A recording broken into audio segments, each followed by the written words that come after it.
अध्याय 10 अपठित गद्यांश। निम्नलिखित गद्यांश को पढ़कर प्रश्न संख्या 1 से 5 तक के उत्तर दीजिए। 5 प्रश्न हैं जिसके 4 ऑप्शन रहते हैं। किरण बेदी भारत की पहली महिला भारतीय पुलिस सेवा अधिकारी है। उनका जन्म 9 जून 1949 को अमृतसर में हुआ था। उन्होंने दिल्ली विश्वविद्यालय से LLB की डिग्री शिक्षा प्राप्त की और फिर पुलिस सेवा में शामिल हुई। 1972 में वे भारतीय पुलिस सेवा में भर्ती हुई। किरण बेदी ने अपनी कड़ी मेहनत और ईमानदारी से कई कठिनाइयों का सामना किया। उन्होंने तिहाड़ जेल के कैदियों के मानसिक व नैतिक सुधार के साथ साथ वहाँ के माहौल को बेहतर बनाने के लिए भी कई कदम उठाए। वे महिलाओं और बच्चों के अधिकारों के लिए भी काम करती है। उनका जीवन सभी के लिए प्रेरणा का स्रोत है। किरण बेदी का जन्म कहाँ हुआ था? किरण बेदी का जन्म देखते हैं 9 जून 1949 को अमृतसर में हुआ था। कहाँ हुआ था? अमृतसर में। किरण बेदी का जन्म अमृतसर में हुआ था। किरण बेदी ने किस वर्ष भारतीय पुलिस सेवा में भर्ती हुई? 1972 में भारतीय पुलिस सेवा में भर्ती हुई। 1972 में किरण बेदी 1972 में पुलिस सेवा में भर्ती हुई। किरण बेदी किनके लिए प्रसिद्ध है? निशानेबाजी के लिए, कैदियों की नैतिक सुधार के लिए, कैदियों के मानसिक सुधार के लिए। मुझे यह दोनों सही है। ख और ग दोनों सही है। ये आंसर होना चाहिए। देखते हैं। उन्होंने तिहाड़ जेल के कैदियों के मानसिक व नैतिक सुधार के साथ साथ वहाँ के माहौल को बेहतर बनाने के लिए भी कई कदम उठाए थे। तो उन्होंने मानसिक और नैतिक सुधार दोनों के लिए। तो यहाँ हो गया नैतिक सुधार, यहाँ हो गया मानसिक सुधार। तो यह दोनों उत्तर सही है। तो ख और ग दोनों सही है।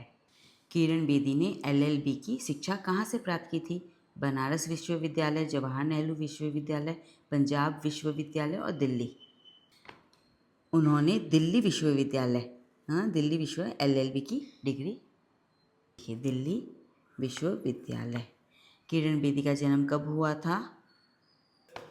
9 जून 1949 में उनका जन्म हुआ। 1949 को उनका जन्म हुआ।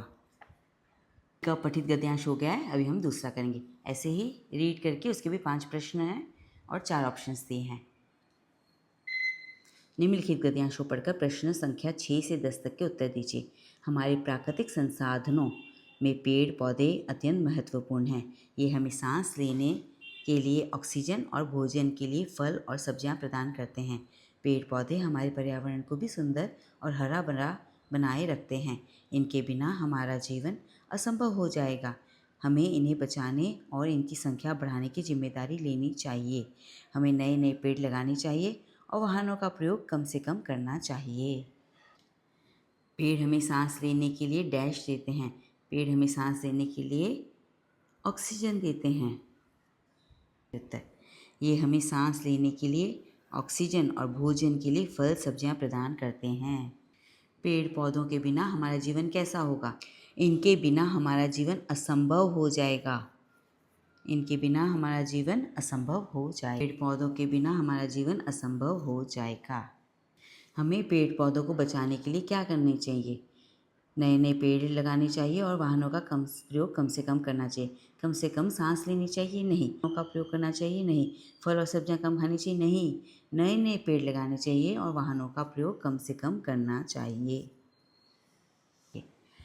हमें नए नए पेड़ लगाने चाहिए और वाहनों का प्रयोग कम से कम करना चाहिए। पेड़ हमारे पर्यावरण को कैसा बनाते हैं? सुंदर और हरा भरा बनाते हैं। यही उत्तर होना चाहिए। पेड़ पौधे हमारे पर्यावरण को भी सुंदर और हरा भरा बनाए रखते हैं। सुंदर और हरा भरा। प्रदूषित और साधारण भी नहीं आएगा। दिए गए गद्यांश के लिए उचित शीर्षक क्या होगा? वृक्ष और पर्यावरण, प्रदूषित वातावरण, वाहनों का प्रयोग, सुंदरता बढ़ाओ। नहीं, वृक्ष और पर्यावरण ही होगा। कल और वीडियो लेके आऊँगी। पेज को सब्सक्राइब कर लीजिए। धन्यवाद।